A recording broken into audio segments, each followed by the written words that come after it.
हम लोग गतिमान आवेश के कारण चुंबकीय क्षेत्र पढ़ते हैं, क्योंकि ऑर्स्टेड ने बताया था कि जब किसी चालक तार में धारा बहती है तो चुंबकीय क्षेत्र उसके चारों तरफ उत्पन्न हो जाता है, जिसको बायो सावर्ट ने जिसका परिमाण निकालना सीखा। अब यहाँ पर चूंकि धारा बहती है गतिमान आवेश के कारण, तो इसलिए हम लोग अब ये कहेंगे कि गतिमान आवेश भी चुंबकीय क्षेत्र उत्पन्न करता है।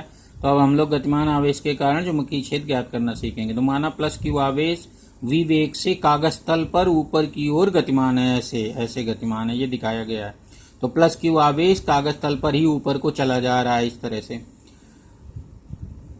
इसके कारण हम r दूरी के एक बिंदु P पर चुंबकीय क्षेत्र निकालेंगे। तो यहाँ पर dt समय अंतराल में चली गई दूरी, तो आवेश द्वारा चली गई दूरी जो dl होगी वो v dt के बराबर हो जाएगी। और अगर हम चाहें तो dl को हम इस जगह पर इसमें बना भी सकते हैं, ऐसे ये dl हो जाएगा। ये पेन यार चल नहीं रहा लगता, चलो तो ये dl हो जाएगी, ये लेंथ dl। तो dl बराबर हो जाएगा चाल इंटू समय v dt हो जाएगा।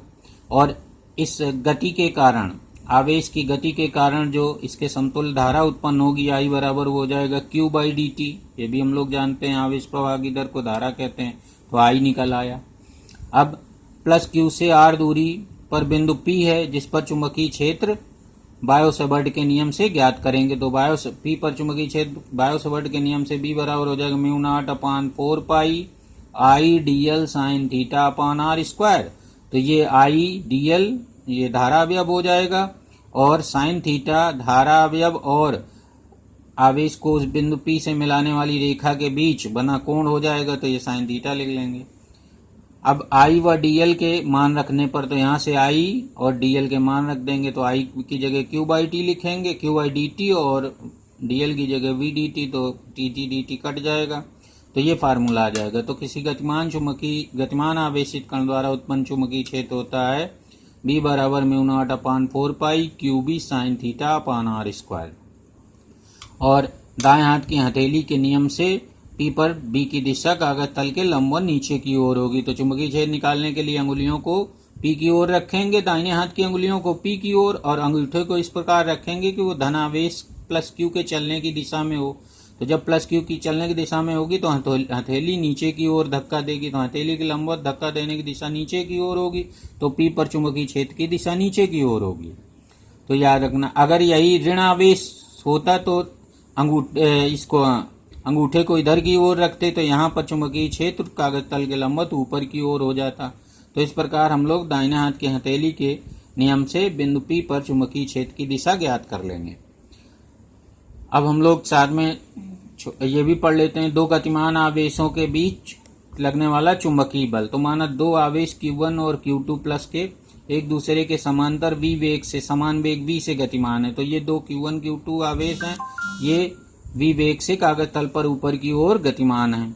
यदि इनके बीच की दूरी स्मॉल r हो, ये बीच की दूरी स्मॉल r ले लेंगे, तो Q1 के कारण Q2 के पास चुंबकीय क्षेत्र अभी पढ़ा गया था B1 बराबर म्यू नॉट अपान 4 पाई Q1V साइन 90 अपान R2। तो साइन 90 यहाँ पर अगर ये सीध में है तो साइन 90 यूज करेंगे, क्योंकि यहाँ अगर सीध में है तो ये कोण दोनों का 90 डिग्री लेंगे। तो और दिशा किधर की ओर होगी, अभी हम लोगों ने दाहिने हाथ के हथेली, तो इस पॉइंट पर जो चुंबकीय क्षेत्र की दिशा होगी ये क्रॉस से दिखाया गया है, कागज तल के लंबवत नीचे की ओर होगी। अब इस Q2 आवेश पर इस B1 चुंबकीय क्षेत्र के कारण लगने वाला बल, तो F1 बराबर होता है Q2 B1 V साइन 90। यहाँ पर भी 90 इसलिए ये गति ऊपर को कर रहा है, चुंबकीय क्षेत्र कागज तल के लंबवत यूं नीचे है, तो 90 डिग्री लेकर तो ये आ जाएगा। और B1 का मान रख देंगे, तो F2 बराबर आ जाएगा म्यू नॉट अपान 4 पाई Q1 Q2 V square upon R square.